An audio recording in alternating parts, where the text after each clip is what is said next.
Paul McCartney is back on the Billboard charts this week with a brand new title. Well, at least it's new to the rankings, but fans of the rocker know that his latest collection isn't actually new. This week, the former Beatles' One Hand Clapping makes its debut on 5 US charts. After quitting the band that made him famous, Paul McCartney continued to make music for a number of years with his new band Wings, which is where he got the term. The album debuts at number 1 in the United States on the top album sales list, which rates the best-selling products in the nation. With an eye on making purchases, McCartney and Wings begin their run at number 8. The game sold little over 12,500 copies in its first tracking frame of release, according to data supplied by Luminate. Another ranking even gets One Hand Clapping into the top 10.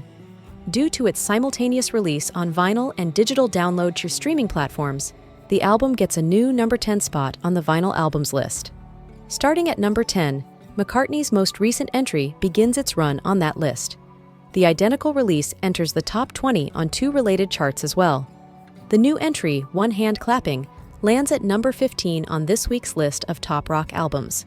Meanwhile, it debuts on the top rock and alternative albums chart at position number 19. The debut of One Hand Clapping on the Billboard 200 is its lowest.